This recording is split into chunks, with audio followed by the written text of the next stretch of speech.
month, it's close.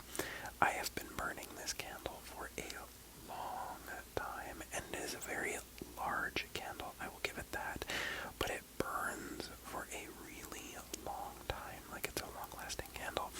If you're looking for a candle, Stratford Candle Co. If you want a long-lasting candle, go for them. I don't know where the hell you buy them. This was a gift, but they make a candle that lasts a long time. I'm gonna put on chapstick. There we go. Okay, but anyway,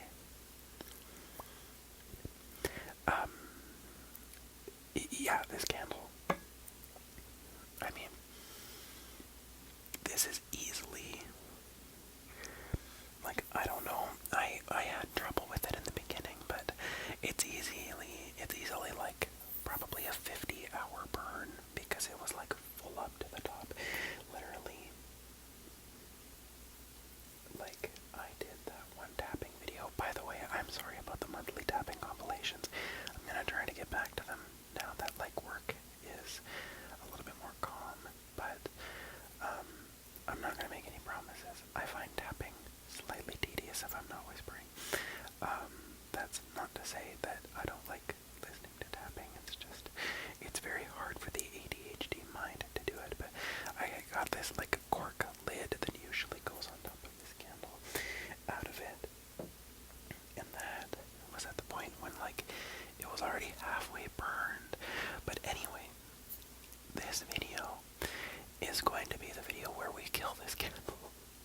I am going to ramble literally until this candle goes out, up to a maximum of 2 hours, mostly because I think that's the amount of, like, video storage.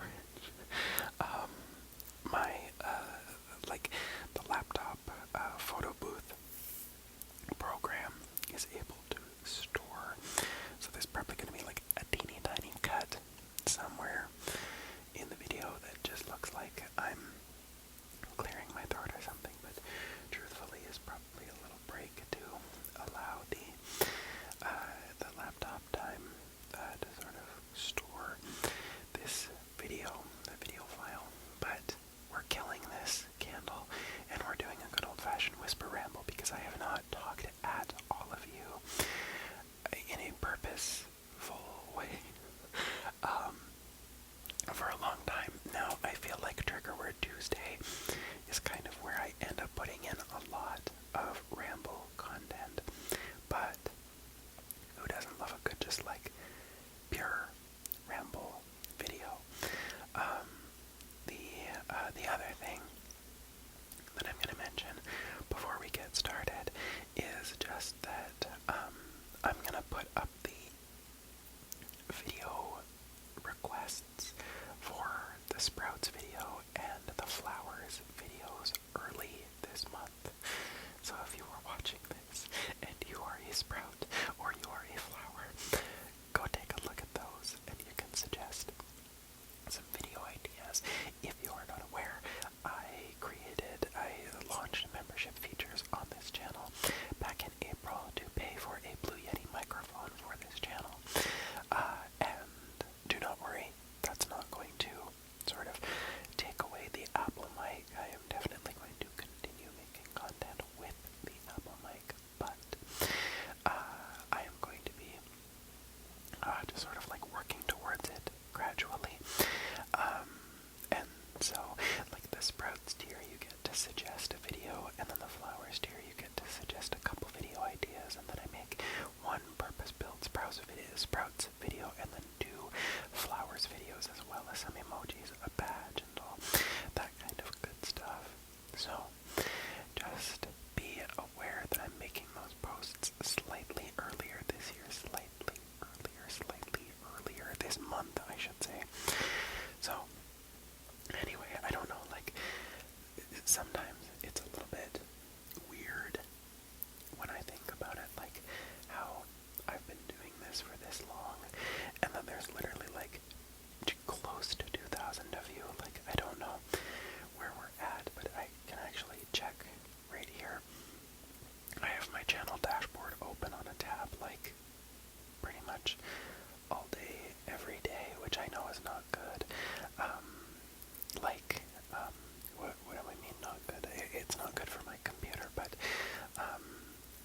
to shut off. I need to get in the habit of shutting off my computer. That's something that people don't tell you. Like, you need to be restarting your computer quite often for, like, the health of it. You can't just let it go on sleep mode forever. And I'm definitely guilty of, like, this laptop has probably been on sleep mode. Like, it probably hasn't shut off for about a month, which I know is not good for the health of this laptop. But, okay, what was I doing? Oh, right. Okay, we're at 1,838 subscribers so far. But it is so wild to me that there is anywhere close to 2,000 people who have decided that this channel is something that they would like to click a button for. Which, like, it's so interesting because I know a lot of ASM artists, a lot of YouTubers just in general will say, like, oh well, just click the button. What do you, like, just click the button, it takes 2 seconds, and yes, for sure it does. But I think it's just so interesting how, like, YouTube feels like one of those platforms where we really still don't, like, immediately subscribe.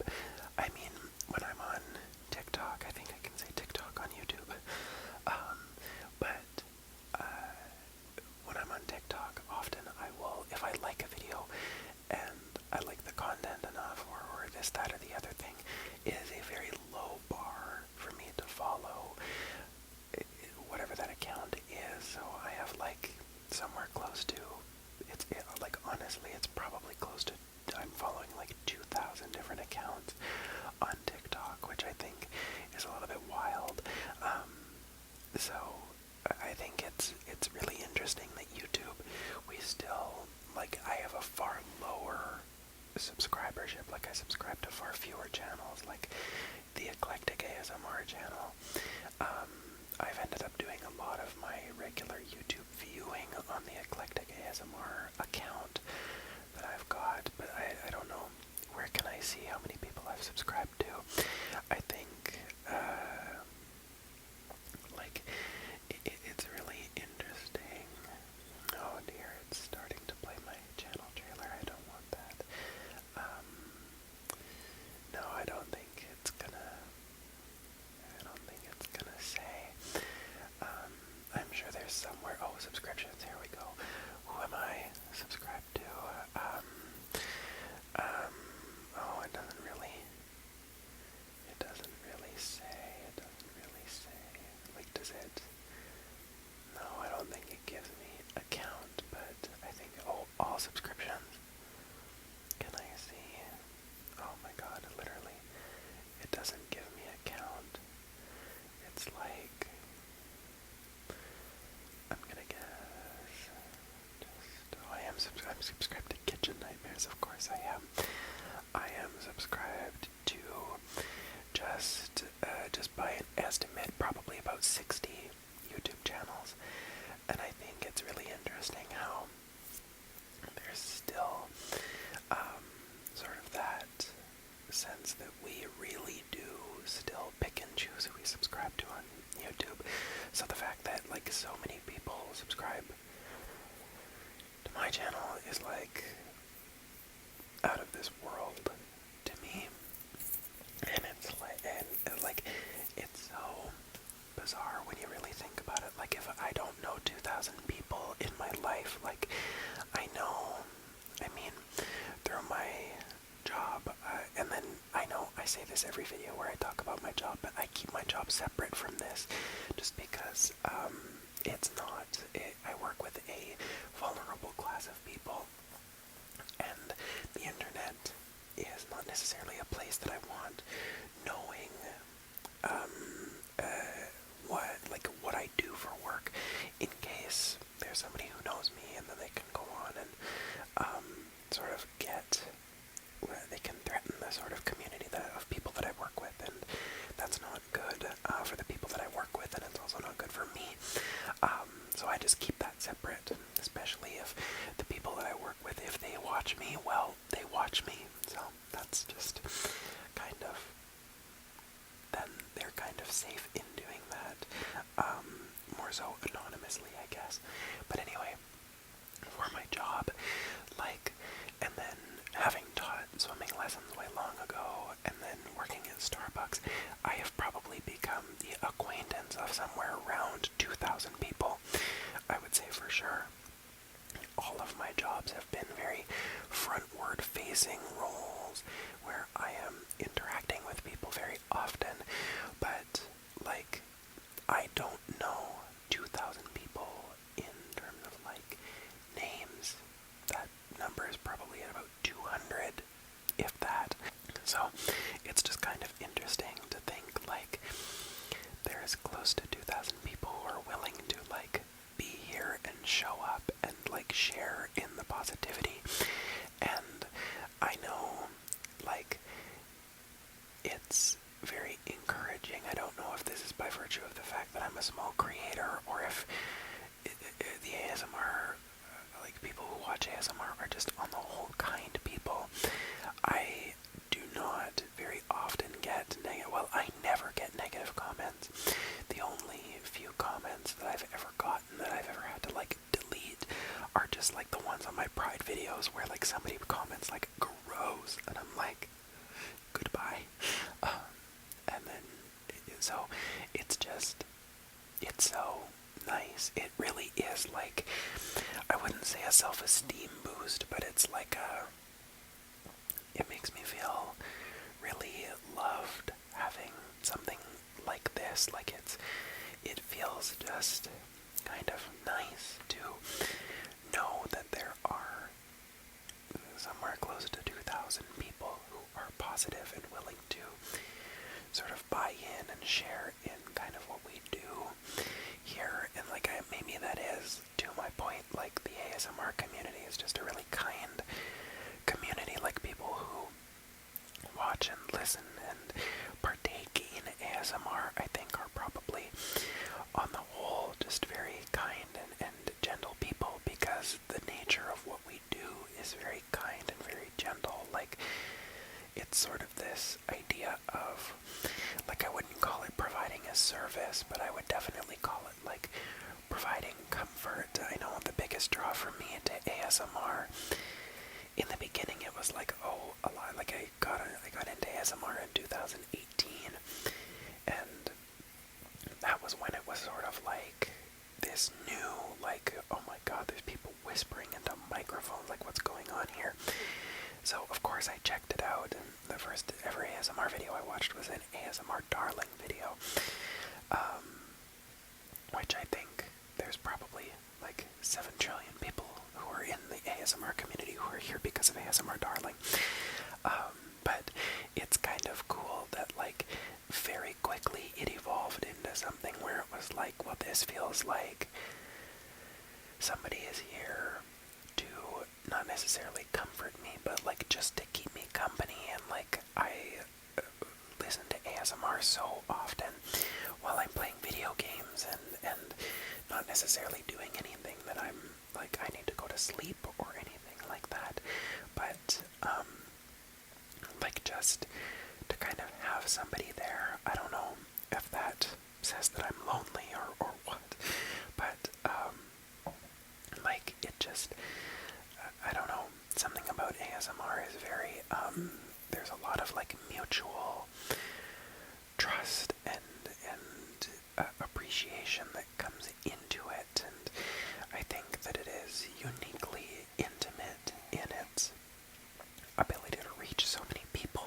like, but on such a personal level, like, thinking about how, when we really think about it, I am a stranger and all of you are strangers, but there are a lot of you that I feel quite, like, connected to in a way, and I understand that's, like, buying into the parasocial relationship thing, which I really don't want to construct here, because I think that's sometimes a predatory relationship that some creators create with audiences and things like that. But I also think it's a really, like, gorgeous thing that there is this sort of, this back and forth, I guess, this sort of relationship that an ASM artist has to their community that maybe necessarily some other creators don't, and that's not to get down on any other communities. Like, I know I watch beauty videos quite a bit, and those are very fun, and you really get to know the person, but I don't know, something about ASMR is just, there is less of a barrier there. I feel like a lot of ASMR artists do not perform in that way, and a lot of us are just very, like, we show up, we whisper at our laptops for a little bit as if we're talking to our friends, and then that's kind of that. Yeah, and I think especially the magic that happens is when there are people who watch and listen to ASMR, who are people who need that kind of back and forth. Like, I think about myself in the times when ASMR has really been there for me. It really has been there for me, and it is something that I would seek out when I was having very hard nights and very sort of harsh anxieties and self-doubt and all this kind of stuff, that then eventually all of these ASM artists really sort of helped me work through in those times by just being present there. Not like we were having a conversation, but just like we were there together. And I don't know, I really hope I like emulate that in sort of what I do on this channel. I know that I maybe am a little bit more scattered than some people are, but I promise you all, you are getting the rawest form of Ryan when we're doing this together. It's like a lot of my friends would say if they knew that I do this. Not that I am ashamed of it, it's just like, it hardly ever comes up in conversation really, but if a lot of my friends were to watch this, they would probably be like, well, yeah, that's exactly what having a conversation with him feels like, because I find it difficult to do anything other than me. But I do think that, like, the scatteredness of it and the, I don't know, is that like vulnerable? I really don't know. Talking about it is really meta. Like, I know in therapy we did a lot of, when I was going to therapy, I need to go back. There's public options that I've just figured out exist, but when I was going to therapy, we did a lot of like metacognitive behavioral therapy stuff, and if you're a therapy person, you know what I'm talking about, but essentially it's like, it's addressing the processes behind the behaviors that you exhibit, and that can go from, like, it can go from trauma responses to why am I scatterbrained. Like, it can address a ton of different things and like the underlying processes behind them, but I find doing that kind of work really helps me acquaint myself with myself. Not that it's like not that I'm having any sort of identity crisis, but growing up, I was never diagnosed with anything.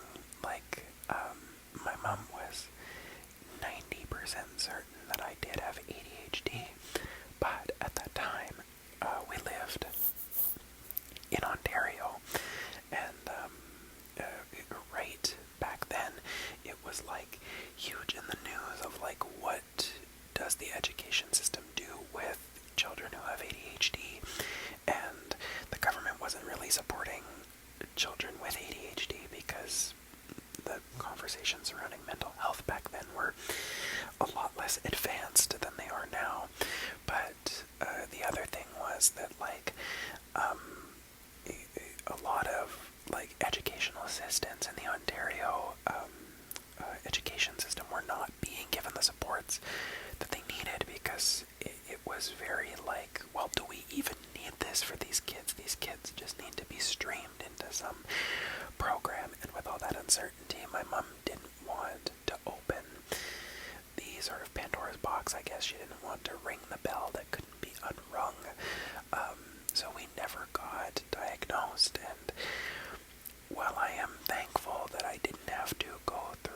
a system that generally shortchanged like 90% of my generation's kids who did have ADHD diagnosed, who went into who were just streamed in the education system rather than being given the support that they needed.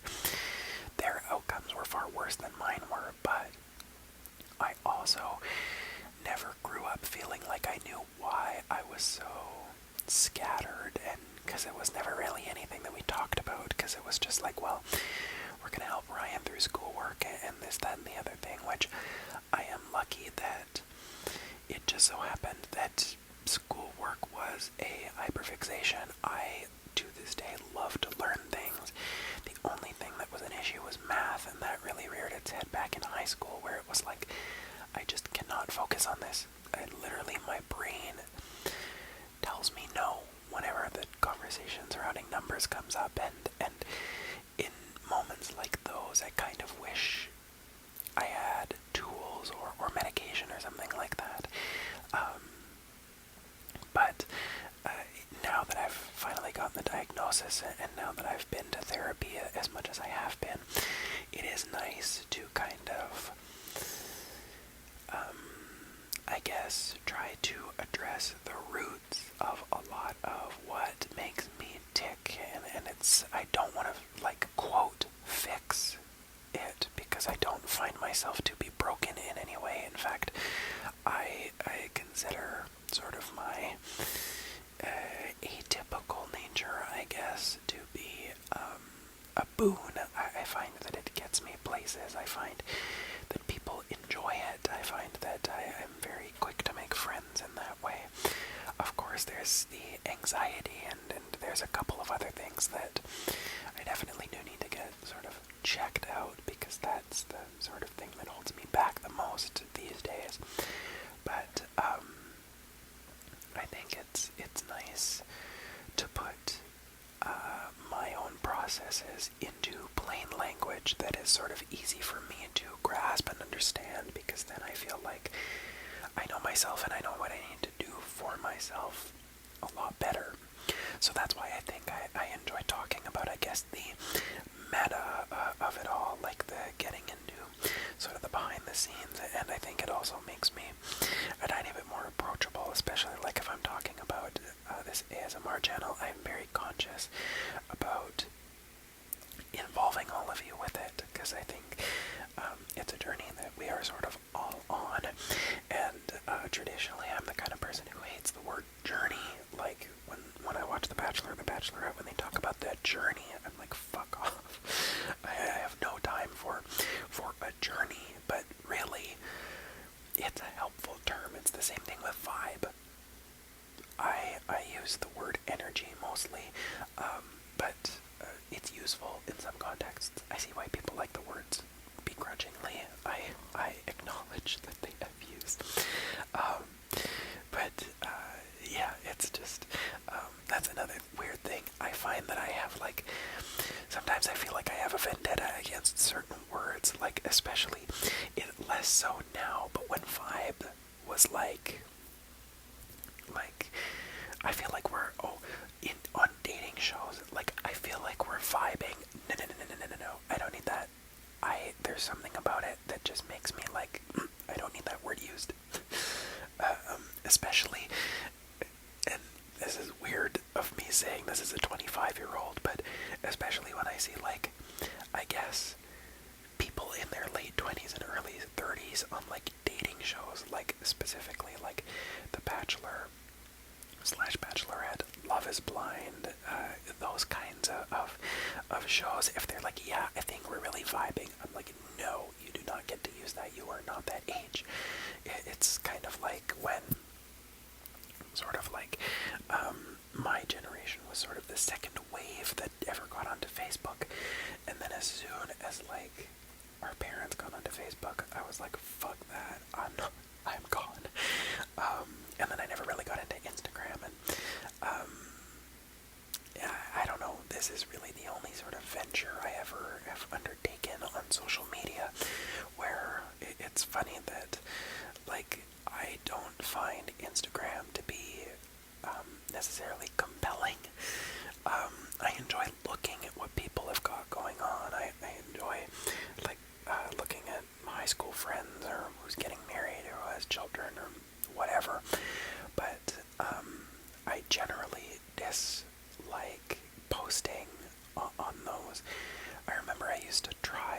just felt, it was like, I don't need this. It just felt a little bit disconnected, I guess. Whereas I think there's something a lot more personal about YouTube. Here I am waxing poetic about YouTube again.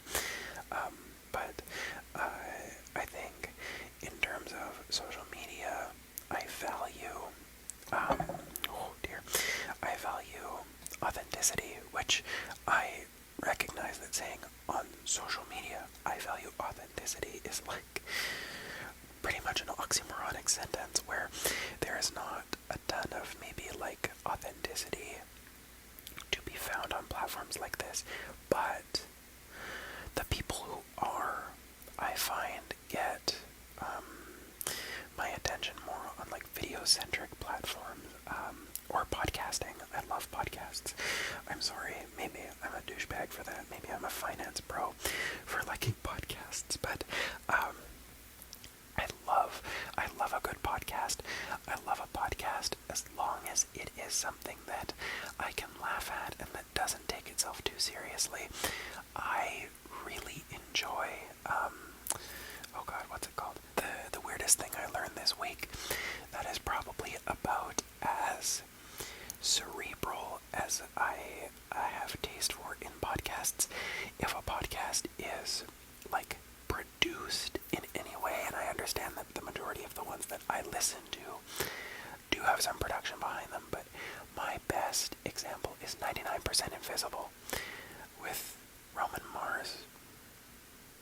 Correct me if I'm wrong, but that podcast, I think it's a fantastic concept. If it was a YouTube series, I'd be dialed right in, but I find that the production quality is too good, where it feels like there's not that connection. There's a theme in what I like, but there's not a lot of that connection I find in that show. But the weirdest thing I learned this week is done by the editors of Popular Science, and it's usually 3 of them who, within their sort of time researching for articles and whatnot on the Popular Science magazine, these women usually come across, these people I should say, usually come across like weird, random little facts in the course of their research that they don't really have any use for, but then they like present them in this podcast show, and it's so good, and it is fucking hilarious, and they all have such like they have such fantastic sort of rapport with each other that you feel like you're at the table, you feel like you're participating. It is the same with the McElroy brothers family of shows. Their most famous podcast, well, I wonder what, okay, their most famous podcast is either The Adventure Zone or My Brother and My Brother and Me. I think My Brother and Me is probably still the most famous one of theirs, but The Adventure Zone is probably catching up, honestly.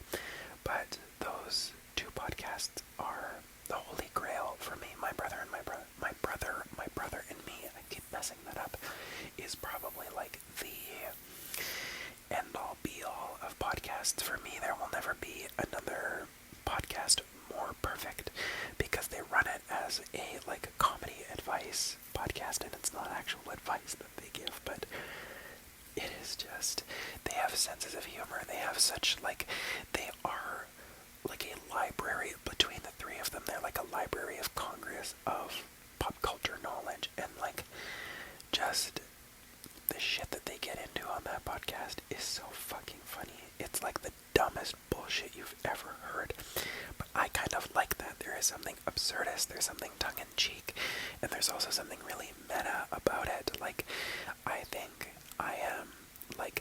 I got better at improv comedy because of that show when I was in the improv club, listening to that show, although now I am not in an improv club, although I want to sort of get back to it. I just got like 6 texts all in a row. Oh, it's family group chat. There you go. Family group chat. I would love to leave it, but then also I miss out on so much. It's just like, well, I guess I could mute it. But will I? No, probably not. And then after I mute it, I'll never respond to it ever again. So, you know, the pain that we go through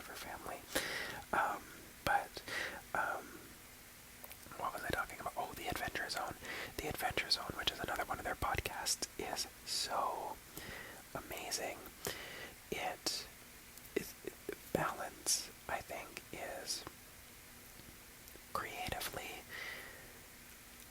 perfection in its imperfection. And then I think the amnesty campaign that they did is probably my favorite piece of media of all time. Like, real close, at least. And it's like 40 episodes, but you get sort of where I'm coming from. And then, what else was I just thinking about?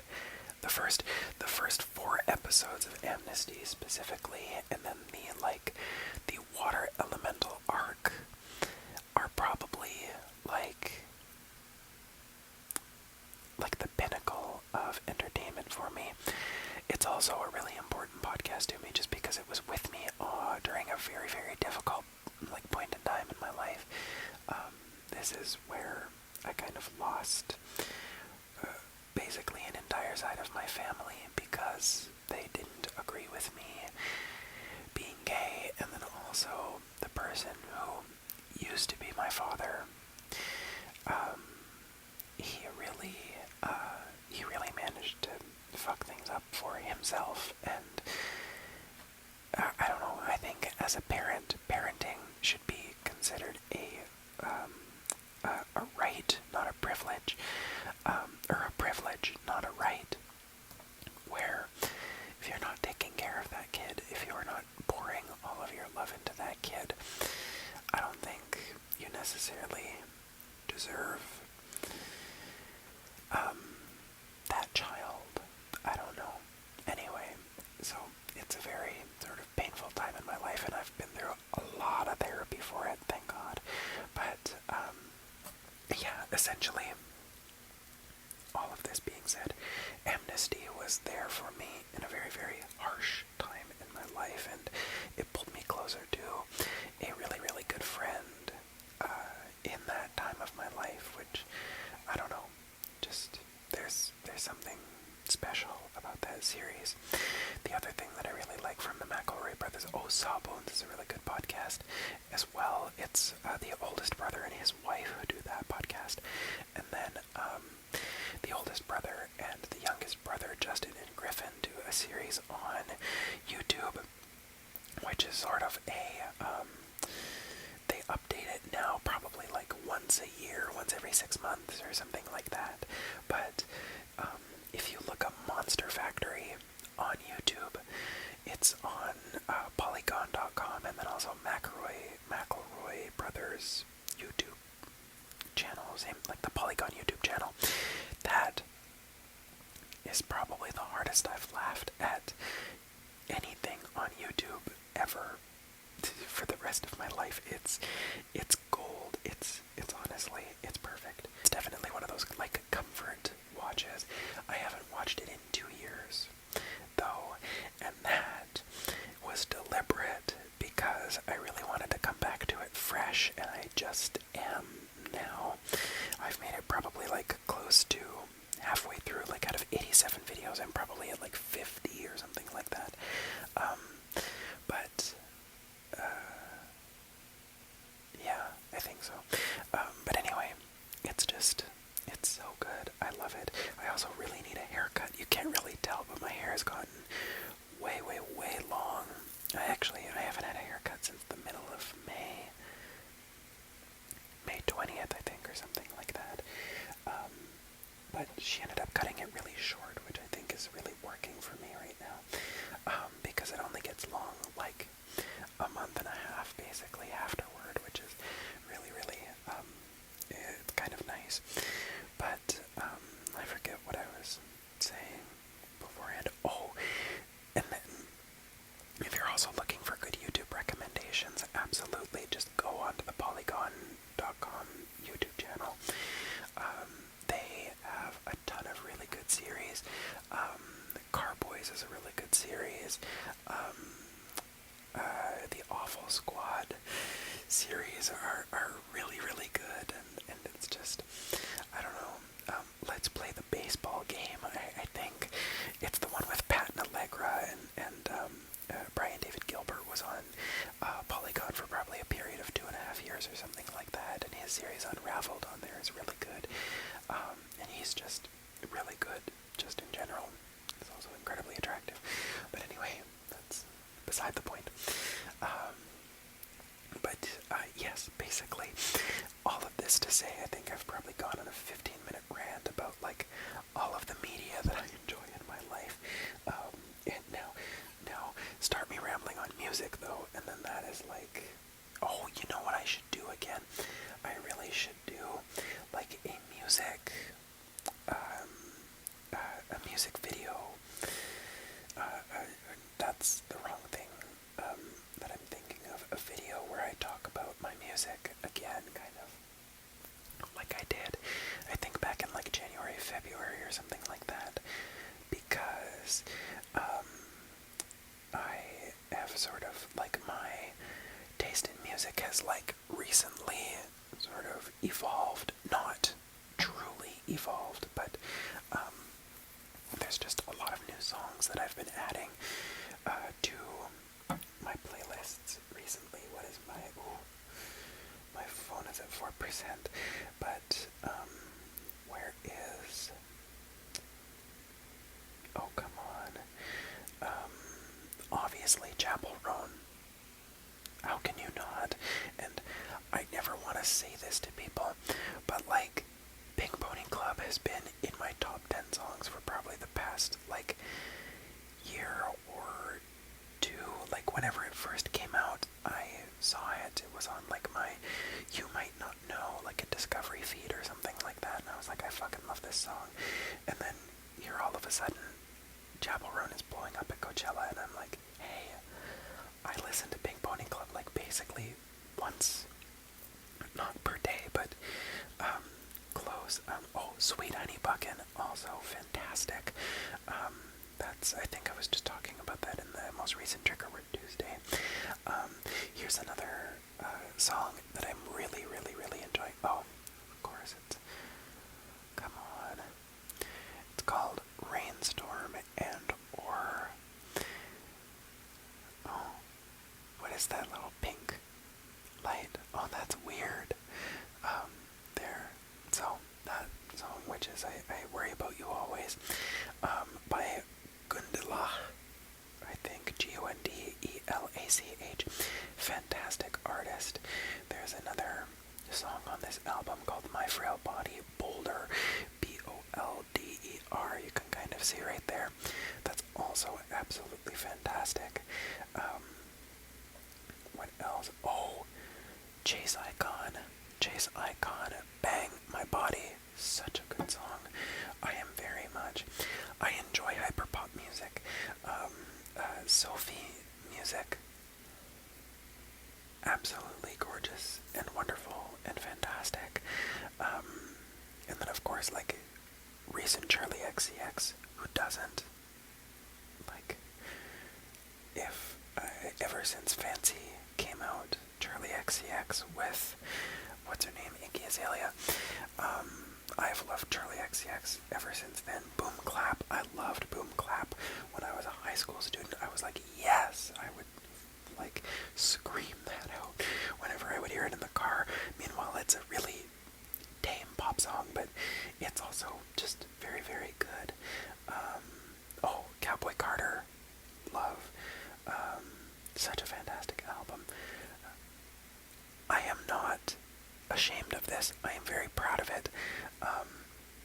But this song, Days of Girlhood by Dylan Mulvaney, unironically, it's a fantastic song. It's a perfect pop song. It's so good. There is such euphoria contained within that song that I love so much. Good Luck Babe. When Good Luck Babe first released, I really, really loved it. Now I think I like other Chapel Roan songs more, but I still love Good Luck Babe. What else? Oh, Some Type of Skin by Aurora. Aurora is my favorite artist of all time. She's absolutely fantastic. It's such a good song, and she just released an album. And most recent album now is sort of a return to form almost for her, and I think I like it better than the album that she had released previously, now that I think about it. I don't know, I love Aurora. Her sound is perfect. Her voice is such a unique and wonderful and sort of ethereal voice to listen to. All My Life by King Henry, All My Life by King Henry, also a really, really good song. Like EDM, electronic dance music. I guess club music is also something that I would consider really well. Yeah, I'm showing you all Chase Icon, so I think club music is for sure something that I enjoy. What else? Oh, I don't want to play it, but here we go. But oh no, which one is it? Shoot. Okay, this song here, Daydreams by Mind Chatter. Also a really, really, really, really, really good song. Ben Böhmer is a fantastic artist. Ben Böhmer is such a good artist. And then what was the other one that I've really, really been sort of, oh, of course, oh, and then My Soul by Shalou, also such a good song. I'm very lucky with my new job because I have to drive so much. I am actually driving a lot more, so I get to listen to a lot more of my music, which I really, really like. Oftentimes around the house, I won't think of pulling out my headphones until, like, it's kind of like, oh, well, I mean, I'll only have time to listen to one or two songs, but now that I get to go outside a lot more, I will be listening to a lot more music. I am probably going to take just a quick water break. You'll notice that there's been a lot of cuts in this video. I think being so close to this candle is making me a little bit congested, but we're getting down there. I'm going to leave this on. I'm just going to I'm actually going to probably put the candle in the bathroom just so it doesn't fall or anything like that, but I'm going to be right back. Okay, she's back from the little break. I just had to go get a drink of water. I don't know, I think being quite close to the candle is making my throat a little bit congested, but at least I get nice lighting, although now that I'm speaking about lighting, I think I might need a little bit more, and I might also need a little bit more on this side of things too. There we go. It's funny, I think this thing is getting sort of to its last sort of final burn, because at this point the wick is getting a little bit smaller, and I think there's just a little rim of wax that has refused to melt, and I think that maybe is the final little bit of the candle. Like I said, if we go for too long and this thing is still burning, then I will probably end the video just to make it a little less painful for, well, all of you and then also myself, but and then at that point I'll probably just end up burning this thing tomorrow morning while I'm cooking breakfast or something like that, and that'll be that. But anyway, I just got a little bit of water. I also moisturized my hands. This is that spiced orange hand cream hand balm that I have that I'm trying to get rid of. I'm also putting on a little bit of this Rocky Mountain Soap Company chapstick. I also keep forgetting, but I really have to finish up this Glossier. Can you kind of see it? The Balm.com stuff. Balm.com. I really, really like it. But there is so little left in this tube that I really need to just finish it up for real.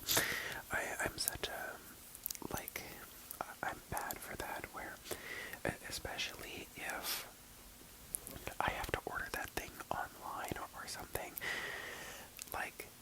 I am so resistant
least I can pay the little bit of the mortgage that I need to. I can pay the phone bill, I can pay the car and stuff like that without having to existentially worry, which is nice.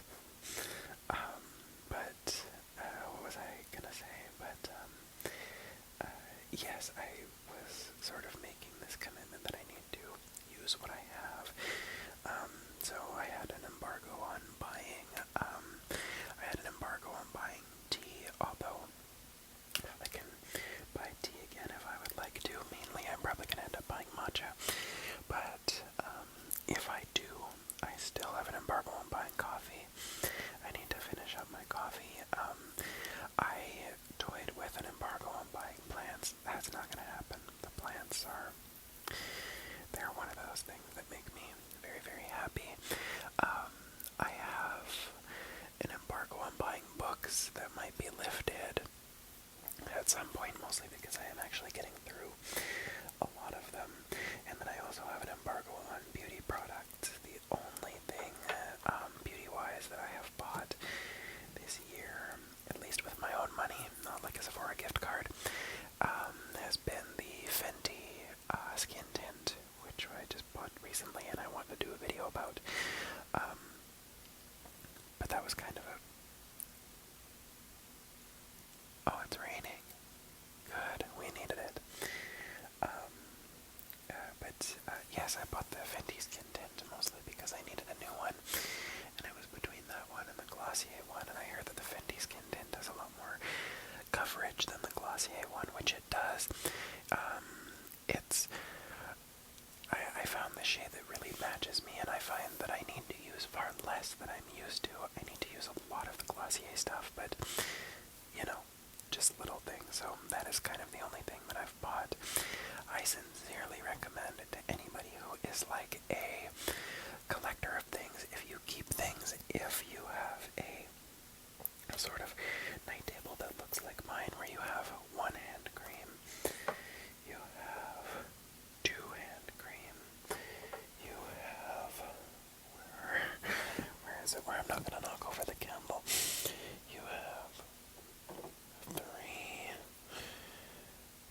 4,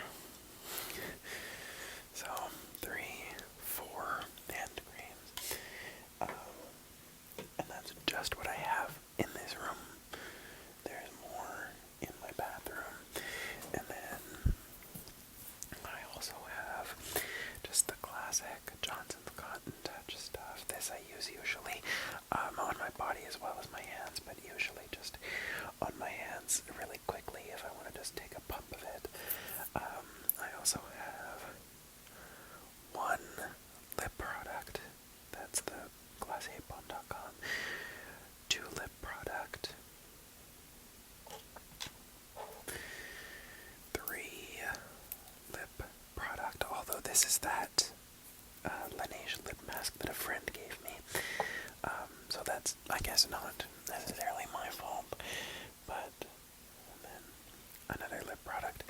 I really just need to use what I've got going. The other thing is I've got this body lotion, or I guess body milk. I have got this body lotion, and then this one behind me up here that I'm not going to twist to reach, but then also this body lotion. Moral of the story, I need to just use what I've got. But if you're like me, I have found that this sort of, I guess, collection of stuff that I had was far larger in the beginning of this year than it is right now. So I encourage that people start using their stuff up. It really ends up making you feel, I guess, lighter in terms of, like, you don't have as much, you don't feel, I find I have this weird guilt for not using things that I should be using. I don't know if anybody can relate to that, but I find that I'm like, well, I have all of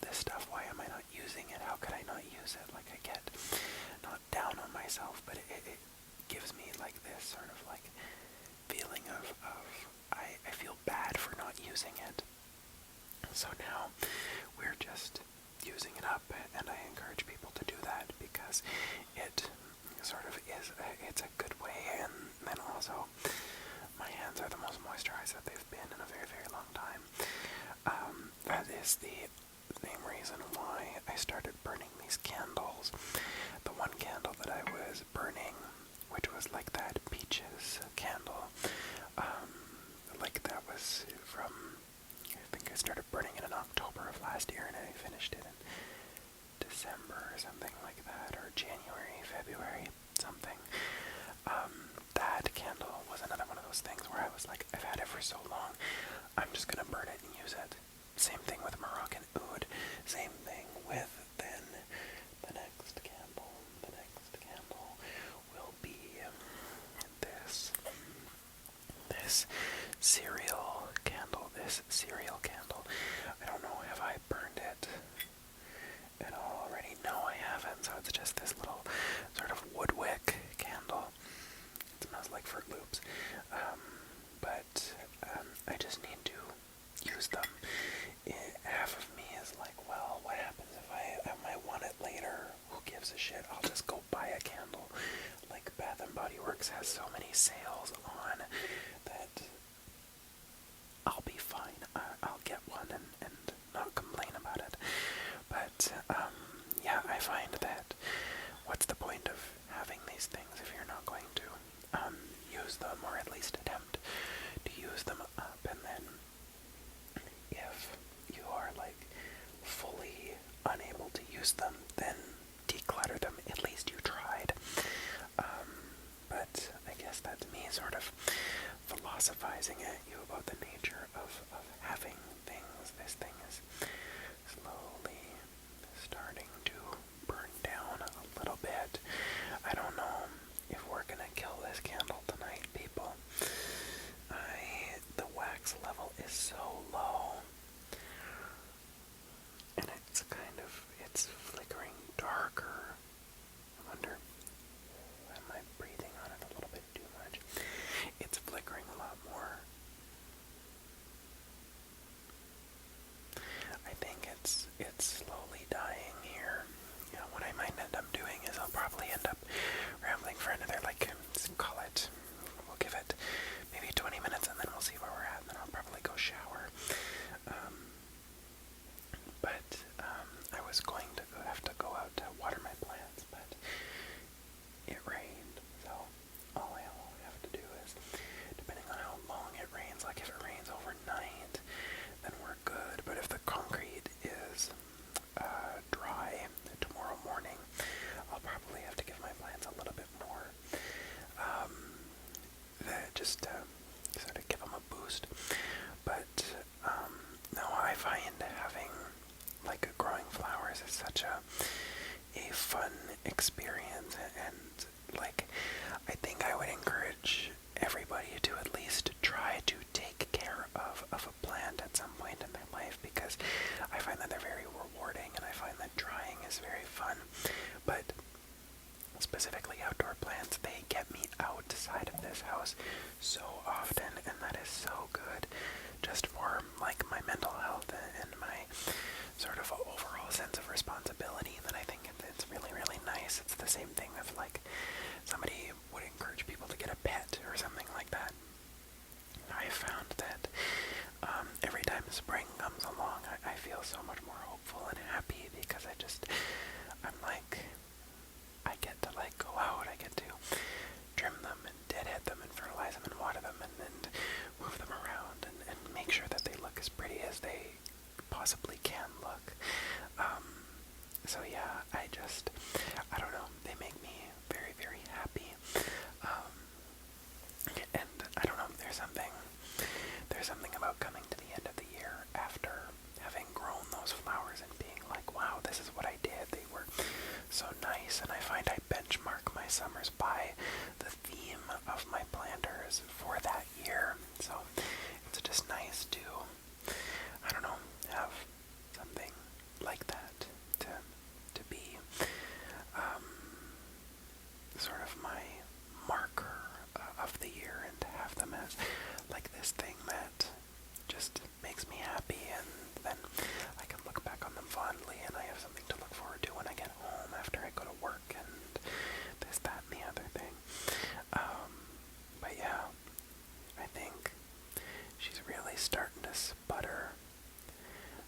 see, the wick like bent over at some point in it burning, and it is like completely soaked in wax.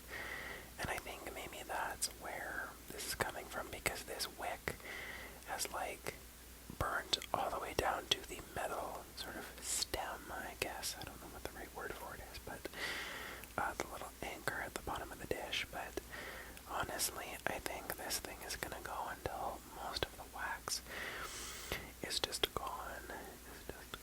Because it's not really. It's less bright than it was when I started this, but it still is quite. The flame is quite vigorous still, so I don't know. There is something, and this is not to get down on people who like candles, but there is something slightly exhausting about like burning a candle. Like there's the making sure that you burn it for long enough so that it doesn't like drill a hole down into the wax, and there's this like you burn it like this, you burn it like that, you need to trim the wick. I don't know. There's something about it that is kind of, I don't know if stressful is the right word, but definitely, I don't know. I don't know if I'll be a big candle person. I think I might just like get like candles as gifts, and maybe not necessarily buy them myself, mostly because I don't know. I also have trouble like actually smelling the candle when it is like on. Like if I leave the room and I walk back in, I'll be like, oh, there's a candle on. But very rarely am I ever like, I light a candle and I'm like, oh, this smells lovely. No, very often it's like after I've blown it out and I re-enter that room, I'm like, oh, I was burning that candle. I don't know. I think, yeah, like I said, I think I might just not be the candle kind of guy.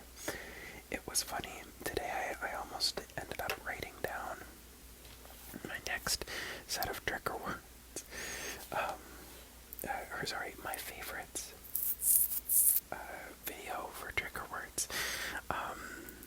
And like before I started filming this, and I was like, oh shoot, it's not the end of the month yet. I really look forward to those favorites videos, and I'm kind of happy that I got on top of it this time. It's a little bit like it's one of those things where I very easily forget about that kind of thing. I think just owing to the fact that I do have that sort of scatterbrained tendency. But here's another thing. Something kind of exciting happening in my life. But so I live in Alberta, and there is an event called the Calgary Stampede that happens, and I am very much, historically in my life, I have been anti-Calgary Stampede.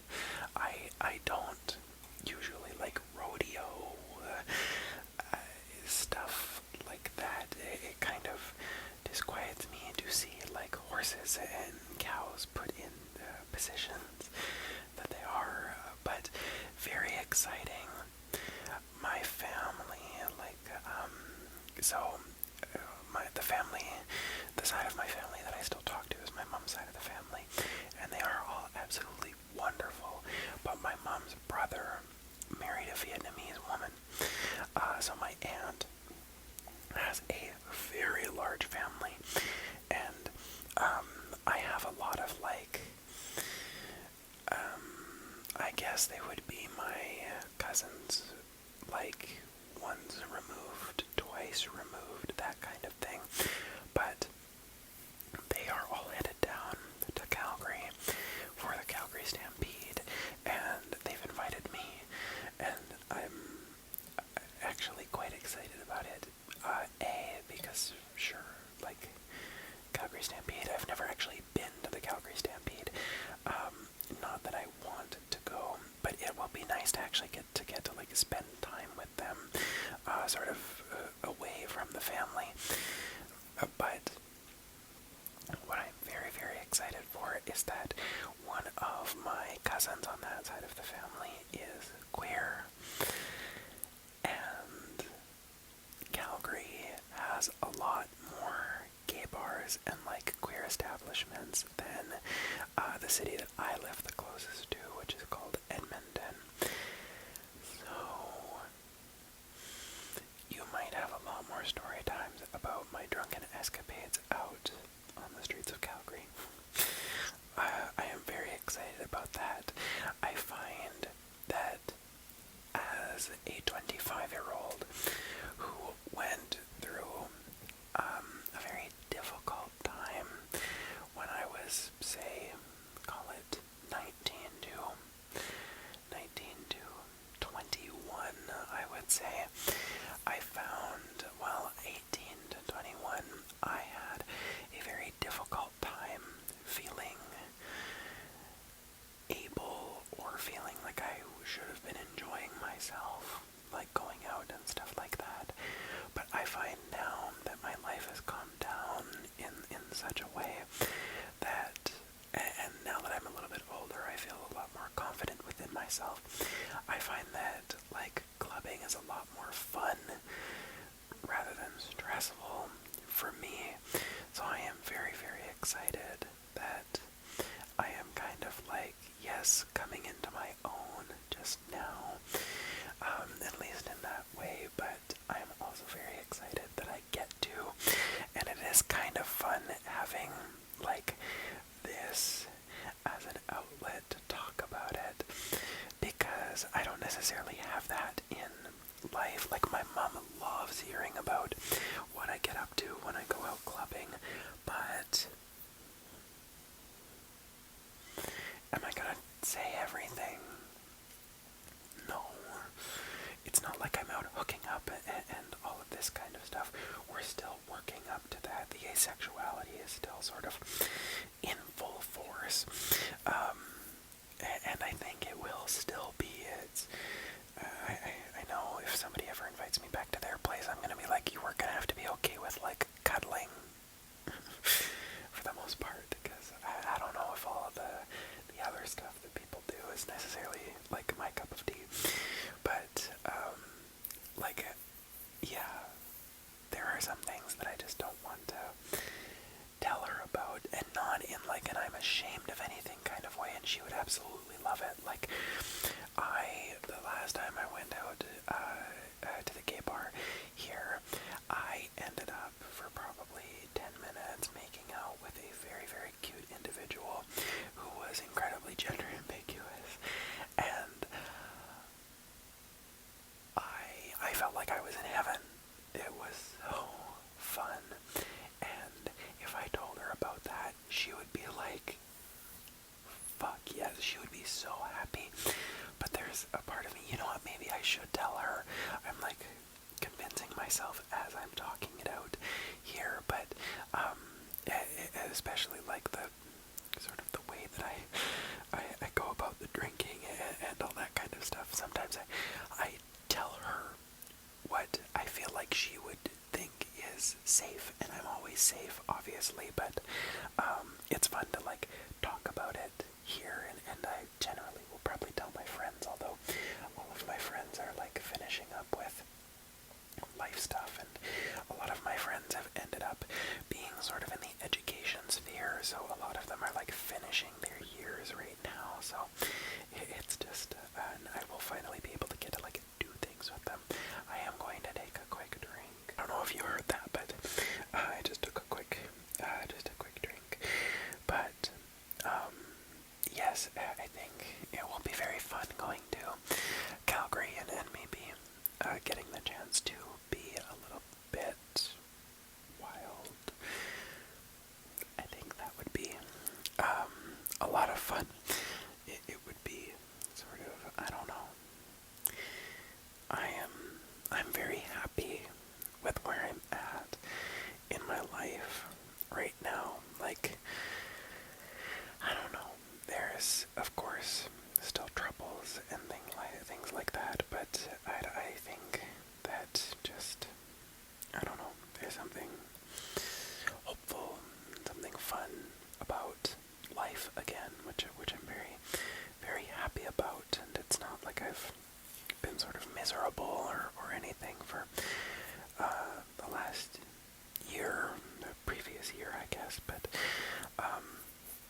on such a drastic upswing.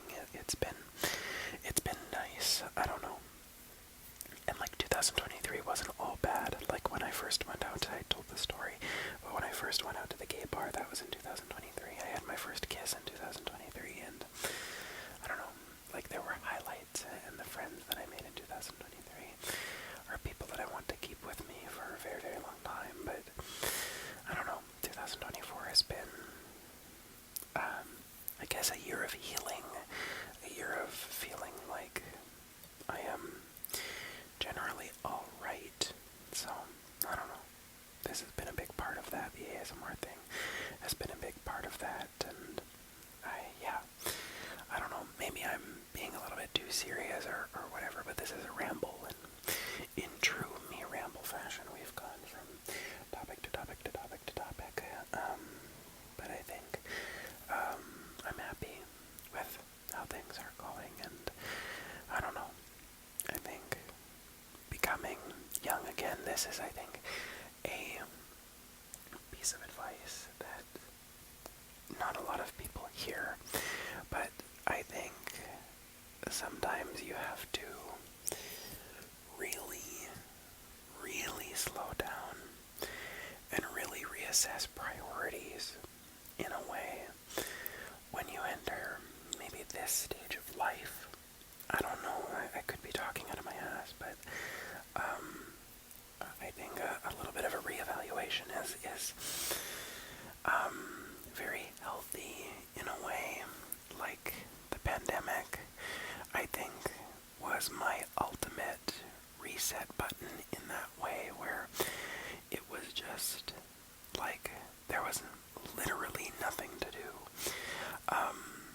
and the sort of career that I was looking for was very much not,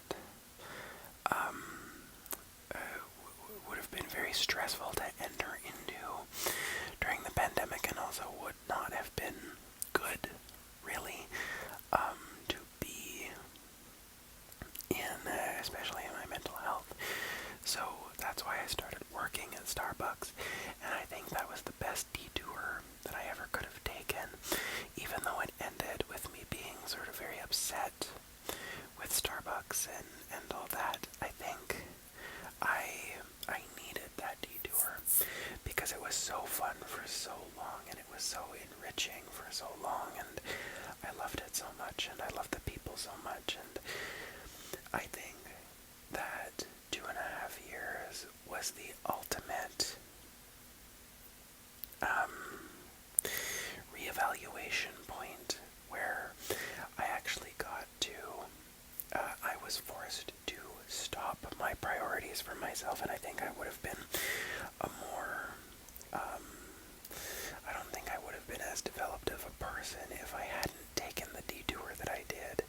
And now working in this position that I'm in right now, it's in the field that I want to be in, but it's not necessarily what I want to be doing for the rest of my life. And I've struggled a little bit trying to tell myself, well, it's okay. It's not what you want to be, or it's not what you envision as your end point, but you're on the path for it. And I think breaking myself of that expectation of I needed to have arrived has been very good for myself, and it has caused me to reevaluate a lot of me and what I value and what I want for myself.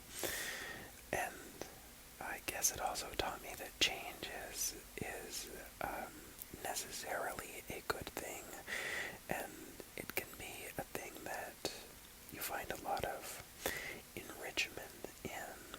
So I would say, if I were to give any advice sort of based off of this weird tangent that I've been sort of on for the past 2 or 3 minutes, it would be to welcome derailments with open arms. I think sometimes I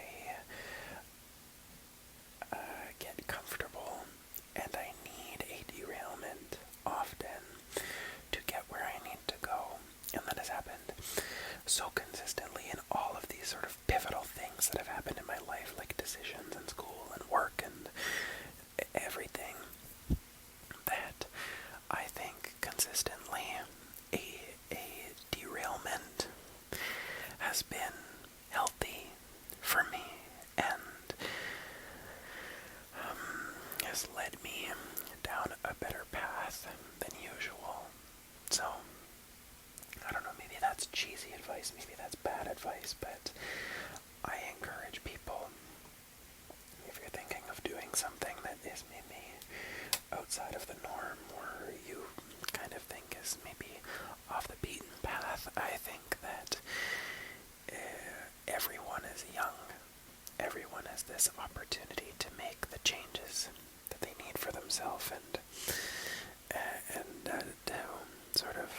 yourself down a path that you maybe do want to end up going on, and you discover something about yourself. I don't know. Again, I'm waxing kind of poetic here, but I would say if it is difficult for you, as it was for me, and still is often, I would say welcome detours more than maybe you normally would, because often they sort of show you to maybe not a better path, but maybe a path that is maybe clearer for you, I guess, is what I mean to say. But yeah, I don't know. I just feel very contented with where I'm at, and I find a lot of the people in my life are kind of agree with me in that, and it's funny, despite all this work that I do, like deconstructing my sort of trauma and doing therapy and metacognitive behavioral therapy, like I talk a big game, I find that I am often the last person to see when I am doing well, and the first person to see when I am not doing well. But I am the last person to see when I'm doing well, for sure. I am the first person to see when I perceive I am not doing well, in a critical sense. But I find that friends and family often will say, you don't seem like you're doing well, and they bring it up in a way where I was not necessarily expecting them to. And I think it also is a good way for me to sort of sorry, you can hear a little bit of my real voice, to frame things in, like, maybe I'm actually not acting in a healthy way for myself, or maybe I'm actually not doing well, and maybe I'm being too self-critical, and especially lately, now that I have been doing well and I've been happier, a lot of people have been telling me that, and only recently I've been like, oh yeah, I think I am. I don't know. It's funny, this dichotomy of being hyper self-aware and then not self-aware necessarily at all. If anybody can relate, I don't know. Hopefully, this is #relatable content. But yeah, maybe it's the ADHD or something else talking for me, but I don't know. Maybe I also need to get better at being more self-aware of positive things and stop being so critical of myself. Anyway, I'm cheesy. I'm a very cheesy person. I find it funny how often, if I am doing a ramble, I will find myself straying to incredibly personal topics and like self-reflection and whatever, and I'm like, is this something that I want to put out on the internet? And yeah, I think I do want to put it out on the internet. I think it is beneficial to, despite the fact that it is buried likely close to an hour or an hour and 10 minutes, something like that, into this video. Hopefully somebody sees it and sort of understands, I guess. I guess I can do one of those, like, if you comment, I don't know, what's a self-reflection thing? Oh, comment a mirror, or make reference to a mirror in your comment if you see this part.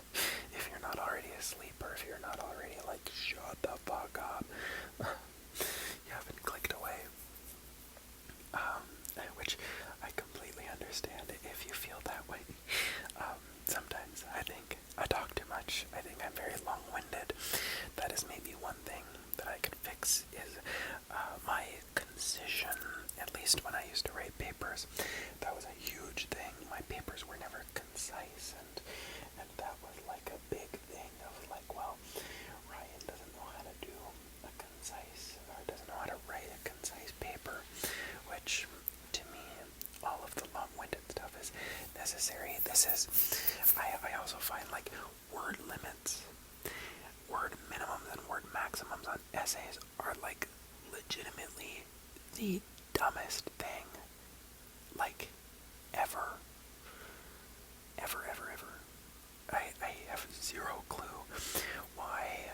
professor would be like, you need only a certain amount of words in this essay. It's like, fuck that.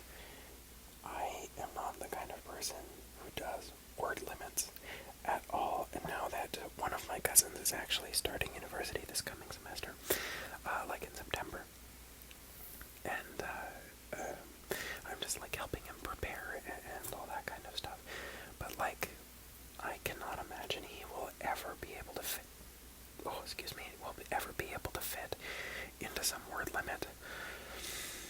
We are not a concise family. We are a family of chatty people, and I don't know, like, in my mind, the quality of a thought is not governed by how long it is, so why should I ever have to conform to a word limit?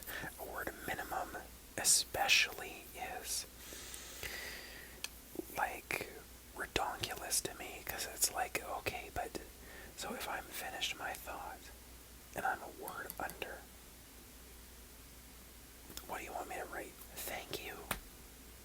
That doesn't add anything to my argument. That doesn't add anything to my thought or to my, like, the quality of my argument.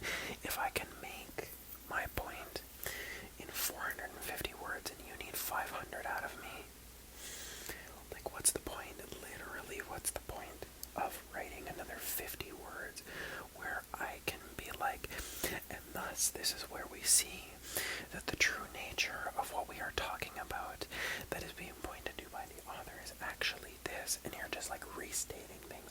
You're thesaurus vomiting, you're bullshitting. That doesn't improve the quality of a work of writing. The same thing with maximum limits. It's like, okay, if I need an extra one word over the word limit, are you just not going to let me write it? Are you going to dock 25% simply because, oh, you went a word over the word limit? Oh, like, please tell me why that is the dumbest thing about university. There's a lot of dumb things about university, but like, that is legitimately, like, these professors have gone to school their entire lives, in some cases gotten doctorates, usually gotten doctorates, only to believe in something as arbitrary and stupid as, well, a proper thought must be formed within 450 to 500 words, or like 500 to 600 words. Like, shut your goddamn mouth. Like, I guarantee you, they don't limit words in a thesis. They don't limit words literally anywhere else in life, except in a university response paper or essay or something like that. Like, if somebody were to say, oh, just as a note, your thesis can only be 200,000 words, or what have you, your thesis can only be 10,000 words, or it must be 50,000 words to 60,000 words, no more, no less. How is that reflective of the quality of research being done? I understand that undergrad is not necessarily like as important as writing a thesis, but fuck anything that says like, well, your thought must be contained within 2,000 words. It's just like, yawn. I would honestly, and I was lucky that I only ever had one professor like that, and it was like response, like it was like an online response thing, so it wasn't that important, but I knew so many people who did have professors, like at least once a semester, who were like hard about word limits, and like, oh, I would, like, those people need to be sent to prison. The people who put word limits on essays, it's like, that is a menace to society right there. Yeah, like, oh, I don't know. Especially like this whole idea of like, we can police the thoughts of, like, we can police how you communicate your thoughts through like docking marks and stuff like that. Like, in what world does that ever make sense? Like, we don't do that in the realm of math. It's like, you must show your work in 3 steps or less. Like, fuck, what? Like, we don't do that. So, and math is one of those things where, like, you should be able to show your work in no less than 3 steps, but no more than 4, like, because that's just the nature of math. It's very formulaic, it's very step by step. So then why, if we don't do that in math, why do we do that in English and the humanities and like philosophy and social studies and this, that, and the other thing? This is all though making me think about going back to school.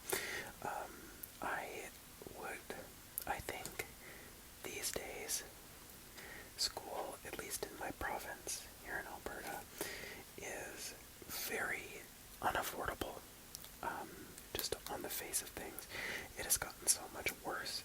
I was lucky enough that when I was a university student, there was a tuition freeze going on at the time, which froze my tuition at, I think, a maximum of $3,300 Canadian per semester, which was absolutely fantastic. Like, 2 years of school only costing $12,000 is now unheard of. Like, you might have one school year at $12,000, and that would be generous. Generally, a full year of school here now is something around $14,500. So, effectively, school price has doubled since I left university. I would love to go back to school. I just can't afford it. I think, again, this is going back to like the me coming into my own thing. I would absolutely adore going back to get my master's, or even doing like a BFA, like a Bachelor of Fine Arts or something like that, just to do it. I don't know, just for fun. Like, because I think that experience would be so much more enriching now, and I would be so much less distracted by life. But it's too expensive. But if anybody wants to fund me going back to school, if anybody has a tidy $60,000 or something along those lines, like $56,000 or something like that, if anybody has that to spare, hit me up. I'll take it. I will use it to either get my master's or take a degree in philosophy or take a degree in acting or something like that. I would really, really enjoy doing that, I think. And like a year ago, I probably would have, I would have like cut my own tongue out for saying I wanted to go back to school. I thought that university was the worst time of my life, but I realized that it was just all of the things that were surrounding my university experience that really reduced the quality of that time in my life, that I think now I could really fully enjoy it. And like I said at the beginning of this video, I really just enjoy learning in general, so I think it would be just fun to go back and learn and be a sponge and do some acting and have some fun. I don't know, maybe I'll apply for some roles or something like that. I have the time to dedicate to it, for sure, in like community theater. Maybe I will. I'm kind of like attracting myself to it now.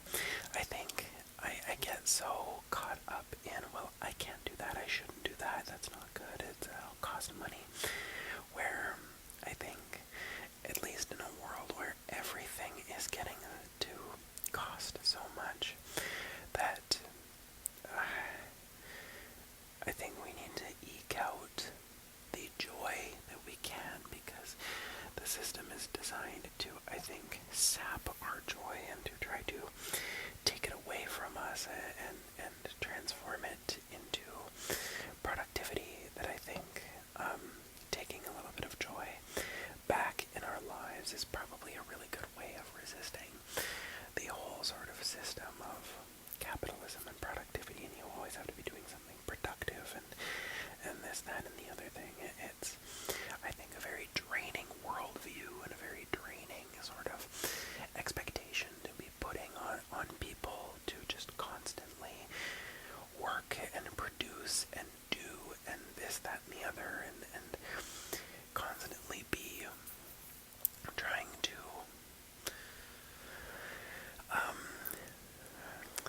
this, like, to create value. I think value should be a myth, at least in terms of, like, is what you are doing right now valuable? Like, for example, this, I think there would be a lot of people out there who would say that I'm wasting my time, who would say that this is not valuable, but I am enriching people's lives, and I am enriching my own life in doing so.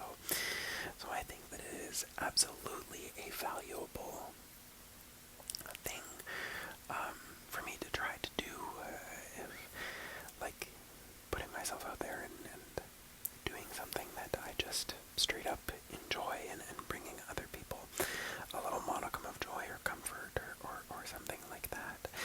And I think that's what I so enjoy about the work that I am doing right now, and that hopefully my career will turn out to be, is that I'm not necessarily contributing to that cycle of value and productivity. I am doing something that uplifts people who do not generally get uplifted. Some of them absolutely do, for sure, but not all of them, and not a lot of them, and I think that should change. And I think then, by doing that, by affecting change, I am putting some sort of good out into the world, even if I am not producing capital for some baron out there who wants me to produce capital for them. I think that's the only thing that I really, really disliked about working for Starbucks for the entire time, is you very much have to become a corporate lackey. You are very much made aware of your class in society working for something like Starbucks. You are made acutely aware that you are a value creator. You are a productivity creator. You are not, by any means, anywhere close to the top of the food chain, nor should you strive to be. There is something about working at Starbucks that is very like, this is the way of the world about certain things, where, well, of course, there would be an underclass of baristas and shift supervisors who just simply exist to make coffee that serves as a proxy for wealth creation, really. And especially with all of, like, you'll notice these days that Starbucks does a ton of promotions and sales and this and that, and that, in my mind, is a sign that they're getting desperate. They never did a single thing like that, as frequently, at least, as they're doing it now when I worked there. But you get such a stark view of Starbucks because they are constantly and consistently, this is one of the reasons why I left, scheduling less people on the floor. Go to your local Starbucks, sit in there for an hour, and you will notice, you will recognize that there are at least 2 fewer people on the floor than there usually used to be. And they are doing more of these, like, buy one get ones, and they're doing more of these sales and promotions and deals and offers. And literally, those people are being worked to their brink in order to create wealth for a man who has touched one of those espresso machines maybe 20 times in his life. Ridiculous. It is such a sick system that company operates off of, and all companies, really. There is such a sort of, like, sick doctrinal, or what is the word for it? Yeah, maybe it is a doctrine that we have in the world that states that the people who own things just rightfully do, and they must sort of rightfully deserve to make 6 figures, 7 figures, 8 figures, simply because they have landed at the top of the food chain. Absolutely not. It is laughable to think that. And it's honestly laughable to think that somebody like Loxman Narasimhan, that Howard Schultz, or any of these, like, huge company CEOs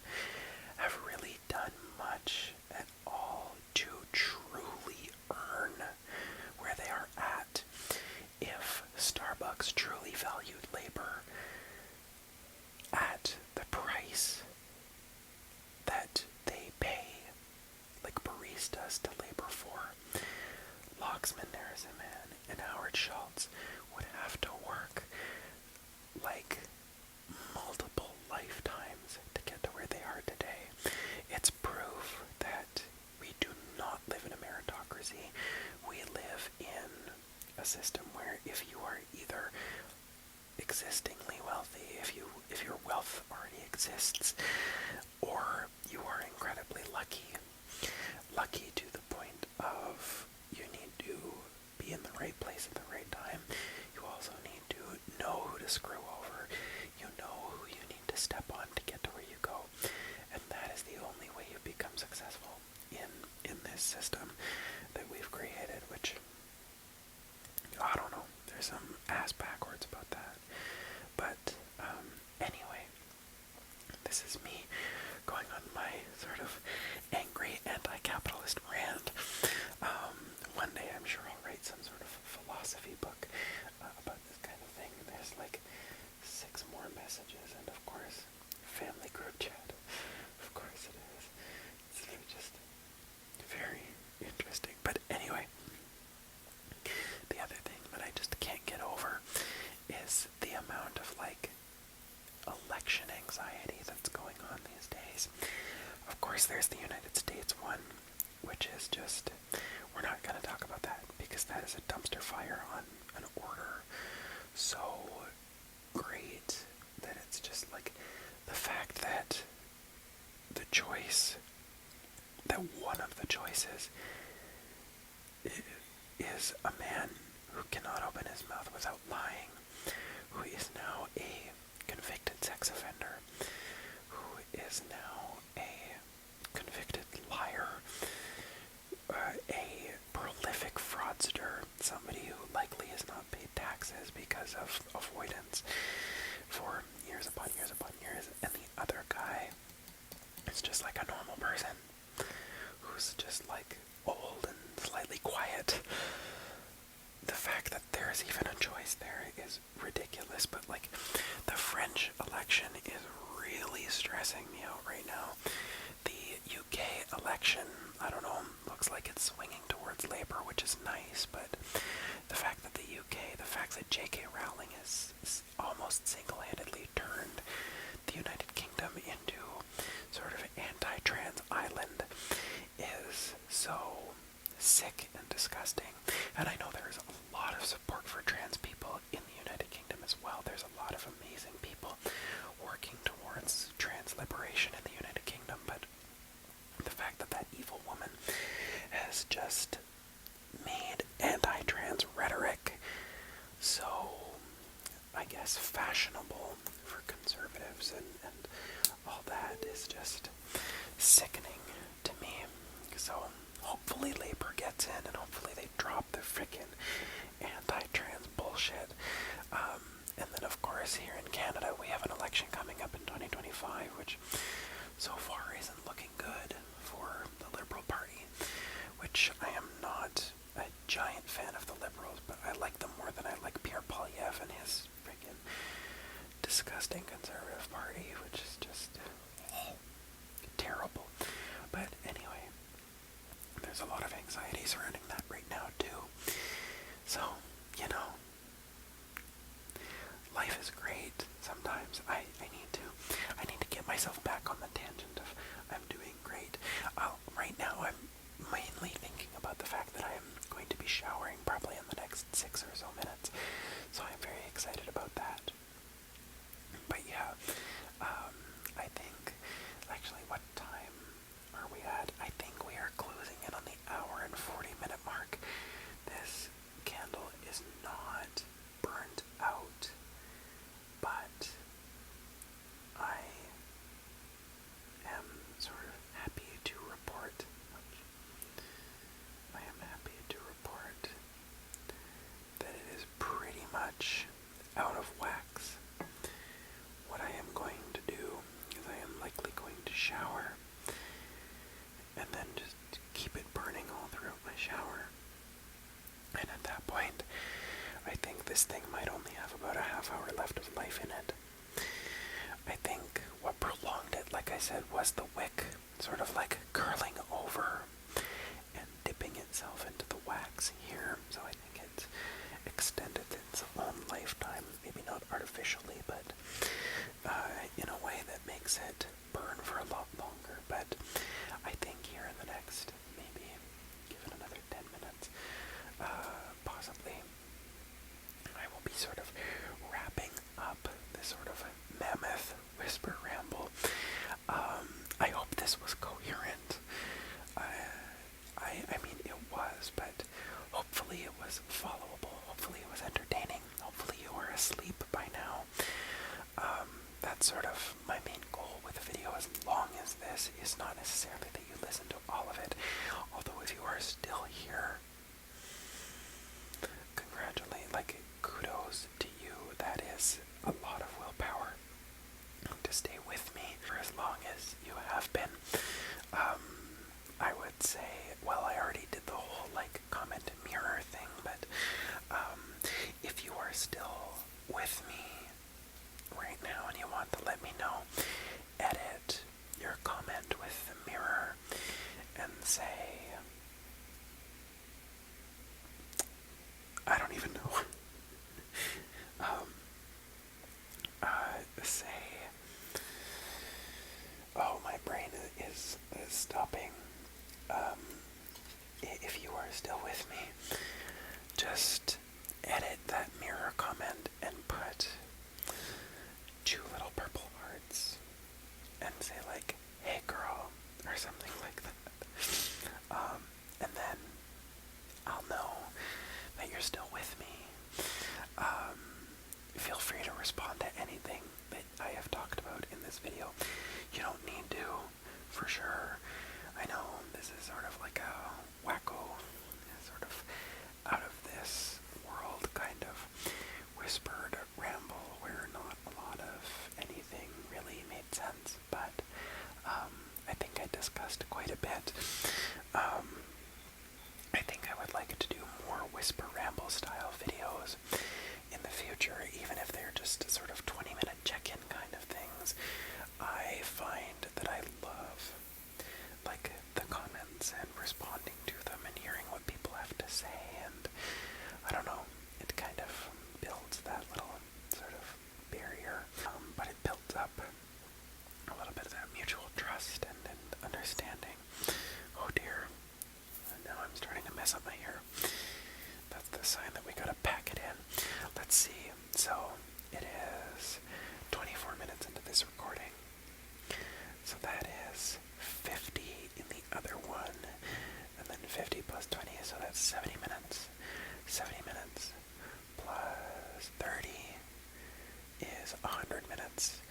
So this video will be going for over 106 minutes, which is really, really close to 2 hours. Should I make this a 2-hour video? You know what? No.